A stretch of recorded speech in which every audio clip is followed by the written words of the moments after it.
السلام علیکم ناظرین، مجھے آج ایک اہم موضوع پر بات کرنی ہے۔ وہ یہ ہے کہ وزیر برائے آئی ٹی جو ہیں شیدہ فاطمہ کی طرف سے قومی اسمبلی میں بل پیش کیا گیا،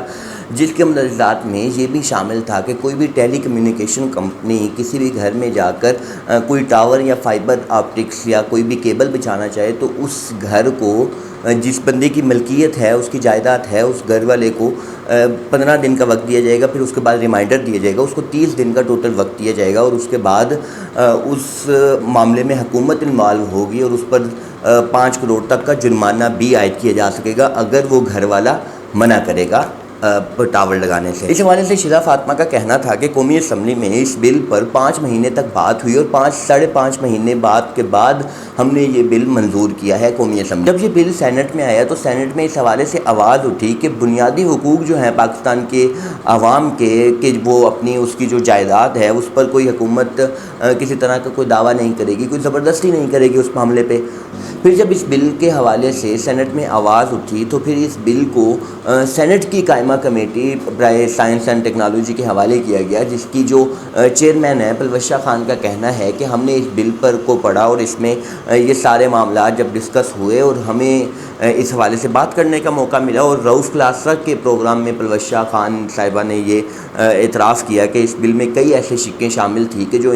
پاکستان کی عوام کی بنیادی حقوق کے خلاف تھی۔ ہمیں ایک بات سمجھنی ہوگی کہ ہمارے ملک میں جو اس وقت نظام نافذ ہے وہ اسی نوبادیاتی نظام کا تسلسل ہے۔ پہلے انگریز تھے اور اب انگریز جب جا چکے ہیں تو وہی نظام ہے، وہی میکنزم ہے، وہی سوچ ہے جو ہم پر حکومت کرنے کی۔ اسی سوچ کی وجہ سے ہم اس وقت اسی انداز میں، اسی غلاموں والے طرز پر زندگی گزارنے پر مجبور ہیں۔ ہماری عوام کی ایوان بالا تک یا تو رسائی نہیں ہوتی، اگر ہوتی بھی ہے، اگر کسی نمائندے کو ہم بیچتے بھی ہیں تو وہ بھی اسی نظام کا، اسی میکنزم کا شکار ہو کر کسی طرح کا عوام کی بلائی اور فلاح و بہبود کے لیے کچھ نہیں کر سکتا۔ تو اس حوالے سے ہمیں آواز اٹھانی ہوگی کہ ایسا کوئی بل پاکستان کی عوام کو کسی صورت قابل قبول نہیں ہوگا کہ جس میں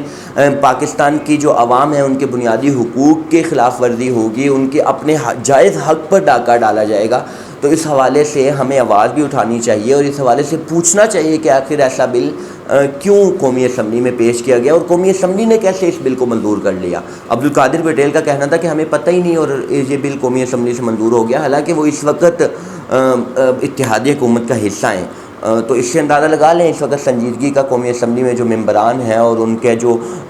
بل کو منظور کرنے کا جو طریقہ کار اس وقت چل رہا ہے، ان کو معلوم ہی نہیں ہے کہ اتنا اہم اور بل جس میں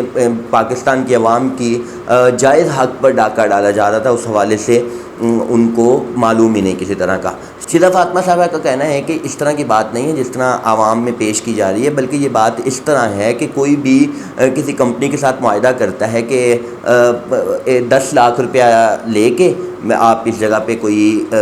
ٹاور وغیرہ لگا لیں، لیکن 3-4 سال گزرنے کے بعد اس کا موڈ بدلتا ہے کہ وہ کہتا ہے 10 لاکھ تو کم ہے، میں زیادہ پیسے لینا چاہتا ہوں۔ تو شیدہ فاطمہ صاحبہ کا کہنا ہے کہ جب وہ معاہدے سے پیچھے ہٹے گا تو اس وقت اس پہ کسی طرح کا کوئی جرمانہ عائد کیا جائے گا اور پھر اس کے حوالے سے کسی طرح کی کوئی کارروائی عمل میں آئے گی اور اس حوالے سے حکومت انوالو ہوگی۔ تو ضرورت اس امر کی ہے کہ اس بل کو واضح کیا جائے آخر اس میں بات کیا ہو رہی ہے۔ اگر بات ایسی ہی ہے کہ جو عام طور پر عوام میں مشہور ہوئی ہے، جو عام طور پر اس بل کے جو الفاظ ثابت کر رہے ہیں، آخر وہی بات ہی اس کا حصہ بنے گی قانون کا کہ جو بل میں لکھے ہوئے الفاظ ہیں، تو بل کے یہ الفاظ یہ ثابت کر رہے ہیں